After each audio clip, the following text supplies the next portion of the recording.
Eu tava aqui revendo os filmes do Homem-Aranha, né, pra relembrar e ver um novo filme no cinema, e enquanto eu tava assistindo me veio uma ideia na cabeça que eu nunca tinha parado pra pensar. É que o Homem-Aranha talvez seja o único super-herói que depende totalmente da sua cidade. E pra isso, deixa eu explicar um pouquinho. É que, por exemplo, o Aquaman até precisa do território dele e fica mais forte dentro da água, e ele não depende totalmente dela, né. Já o Batman eu acho que pode ser um pouco mais próximo disso, já que a conexão com a cidade de Gotham vai além do lugar. É que Gotham não existiria sem o Batman, e Batman não existiria sem Gotham. Só que isso daí é dentro do conceito da cidade, e não da arquitetura em si. Já que, por exemplo, ele facilmente poderia estar na cidade de São Paulo e continuaria sendo Batman. Só que o Homem-Aranha, ele acaba dependendo totalmente de Nova York. É que ele se encaixa na cidade perfeitamente. É o cenário ideal que ele tem para explorar todos os seus poderes. E talvez isso daí tenha até uma razão muito legal. Em 1962, nasce o Homem-Aranha na edição Amazing Fantasy número 15. E com o roteiro do próprio mestre Stan Lee. Naquela época, a cidade de Nova York já era conhecida pelos seus arranha-céus, e não apenas como arquitetura, mas como símbolo da cidade. Quantas vezes a gente não viu essa skyline da cidade sendo representada exaustivamente em séries e filmes e valorizada com orgulho? E ela era uma cidade muito diferente do que a gente vê nos dias atuais, porque ela era mais densa, como ela estava em construção, então havia obra para todo lado, e cada dia surgia um edifício novo, mais alto, mais espelhado,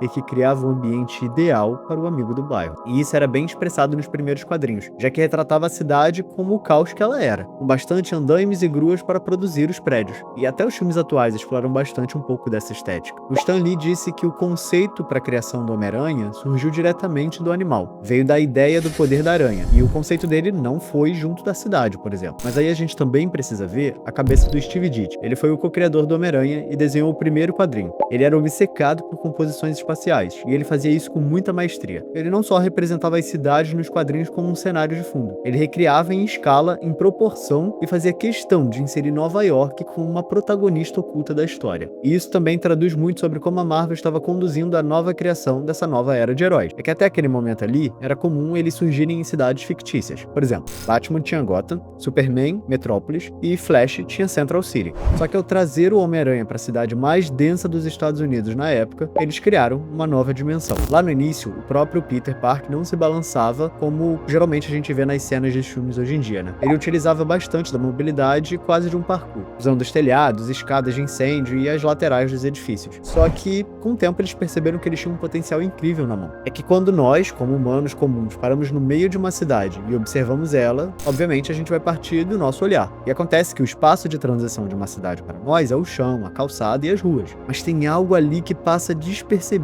para nós, o espaço entre os edifícios, aquele vazio natural de distribuição das cidades, um lugar que talvez só os pombos possam perceber o potencial. E aqueles canais ali se tornaram a avenida pelo qual o Homem-Aranha encontra sua passagem. E como eles exploraram bem isso dentro do personagem, é o espaço dele. O seu poder é ter um território livre que poucos podem acompanhar. E mais do que isso, em suas cenas ele traduz a cidade para nós do seu ponto de vista. Uma visão única de como utilizar um campo urbano se tivéssemos possibilidade de fazer isso. A gente começa pelo trabalho dele, no Clarim Diário, que ficava em uma sala do edifício Flatiron, um dos mais icônicos de Manhattan. Ele foi um dos primeiros arranha-céus da cidade e foi construído em 1902. E o ponto inicial da história dele também é, curiosamente, o ponto inicial da verticalidade na cidade que ele tanto vai utilizar. Outro ponto marcante em alguns filmes é a ponte de Queensboro, que acaba explorando a cidade por um outro lugar, pela sua infraestrutura. E tá bom, eu entendo, é meio clichê mesmo usar a ponte sendo destruída. Só que novamente aqui, eles trabalham as formas da ponte também para sua locomoção. Já no espetacular Homem-Aranha, eles escolheram a Times Square como um local de luta. E é legal que eles escolheram representar o lugar com bastante gente. Só que também tem um ponto, eles utilizaram da nova Times Square. Entendendo que ela mudou bastante de lá pra cá, ela se tornou mais tecnológica e com isso a própria história toma parte desses elementos. E claro que se a gente tá falando de referência nos filmes, não pode faltar o mais icônico dos prédios na franquia, o edifício Chrysler. E se você não tá reconhecendo ele, calma aí que eu vou dar um zoom pra você ver. Todo nova-iorquino está acostumado com a existência desse edifício em sua paisagem. Só que na época, pela sua escala monumental, poucos acabavam sabendo da existência da águia decorativa no seu topo. E o Homem-Aranha acabou nos possibilitando de ver de perto esse elemento absurdo de bonito, enquanto, claro, ele para farmar um pouco de aura. E também não podia faltar o Empire State Building. Só que esse daí já tá presente em tanta série, filme e arte que era impossível fazer algo em Nova York sem ele aparecer. Só que nesse infinito universo do Aranha-Verso a gente tem possibilidades diferentes, como o filme mostrou, o Homem-Aranha indiano. Só que lá eles precisaram de muita liberdade poética, porque eles precisavam compor os cenários e ter a identidade cultural da Índia preservada junto de prédios que são inexistentes no lugar. Apesar disso tudo, o Homem-Aranha nova-iorquino não segue a geografia exata da cidade. Alguns prédios estão mais próximos ou mais distantes que na vida real, e isso é modificado conforme o contexto da história. Só que, claro, quase todos eles que aparecem nos quadrinhos e filmes estão dentro do território da cidade de Nova York. Eu não sei se vocês já ouviram falar do Homem-Aranha de 1602. É um quadrinho feito pelo Neil Gaiman, que foi o criador de Sandman também. E lá ele interpreta vários heróis da Marvel surgindo no reinado da Rainha Elizabeth I, século XVI. Na história, o Peter Parker tem um nome também muito bom, Peter Parquois. E claro, ele passa por todos os eventos canônicos necessários, também ganhando os poderes de sempre. Só que o ambiente da época muda muito, né? Então, Idade Média, 4 andares era o máximo que ele teria, e isso não daria espaço para ele se locomover como nos filmes. Só que no lugar disso, eles acabam utilizando árvores, mastros de navios ou torres. E dentro dessa história, o Homem-Aranha continua existindo. Só que é importante perceber uma coisa: só Nova York consegue permitir o potencial máximo do Homem-Aranha. E eu vou pedir licença para vocês para viajar um pouco aqui, só que no fundo eu acho que é isso daí. Homem-Aranha ou nós, o ambiente que nascemos é justamente o que nos modifica como seres humanos. Você não seria você se fosse criado em uma outra cidade, por exemplo. Se você tivesse uma quadra de basquete no lugar de uma quadra de futebol, você poderia ter virado um jogador de basquete. E se tivesse acesso, por exemplo, a saneamento básico, poderia, quem sabe, ter sido um engenheiro. E assim como a picada de uma aranha qualquer, a arquitetura muda nossas vidas de uma maneira incrível. E agora eu posso ir ver o filme tranquilo, sabendo que vou ver mais que o Tom Holland servindo o melhor Homem-Aranha de todos. Meio polêmico, né?